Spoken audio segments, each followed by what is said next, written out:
Hello and welcome to Just One More Watch. Now I bought my first Vostok Amphibia a couple of months ago and quickly fell in love with its quirkiness, its charm, its character and its dirt cheap price tag. Now at the time of buying I was like no, I'm not going to modify it. Didn't take too long for me to pick up a bezel, a crown and a new strap though. Let's flip the camera and see if a total Gumby like me can work on these little watches. Okay, it's makeover week. It's gonna be fabulous. I would say this is probably a fairly straightforward Vostok makeover. Pretty much the kind of first step in modifying these fantastic little watches. I have got a bezel, new bezel with a Seiko insert over here. I think is this the insert from the SKX 007. I've also got a new stainless steel crown. Now the bezel I just bought from an eBay vendor. The crown I bought from MERANOM. I've also got a new strap for it. Now this was bought from Sydney Strap Company, my local Sydney strap suppliers here.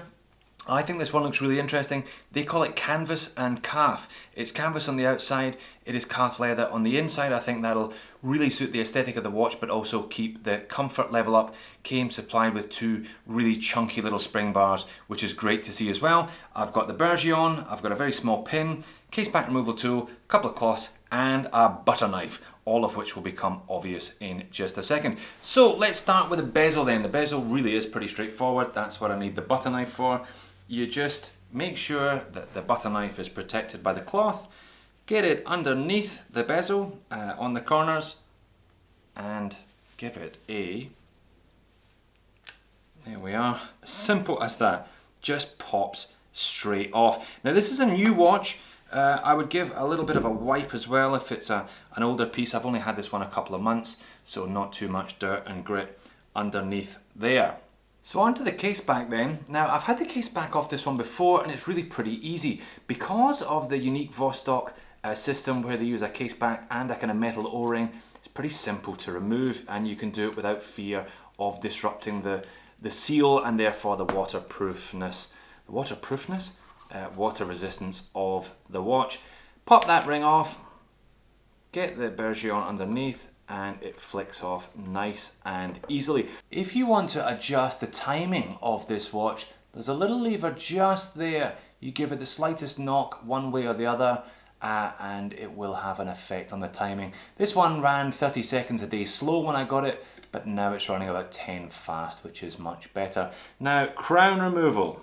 Turn it upside down. I'm going to unscrew the crown all the way out. Now thank you to Neal Rogers. Neal, I've been watching your videos on this.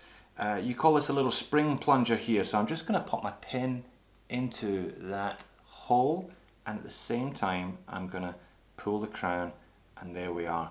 It just slides out. Nice and easy. And to reinsert the crown, it's just the same procedure in reverse. Get it lined up, press that little spring plunger. You'll actually hear a kind of click, there you go. And you can screw down the crown. And again, reverse the procedure to put the case back on.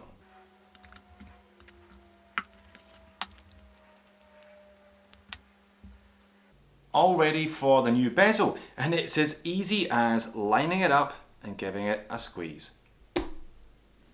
Simple. Let's pop the strap on.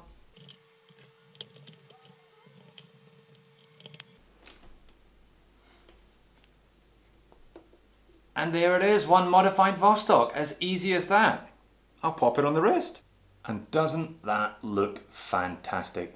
I love this watch before the mods and I think with these mods it just looks sensational. So what does it all cost? Well, I originally paid just over 60 US for the watch. The bezel was another 30, the crown about 10 and the strap from Sydney Strap Company cost 28 Australian. That comes in just over 20 US. So you're looking at less than $120. I still think that's reasonable value considering this is now, if not unique, I'm sure there are a few of these around with these mods on it. Certainly my Vostok and modified by me without making a mess of it, which is always a relief.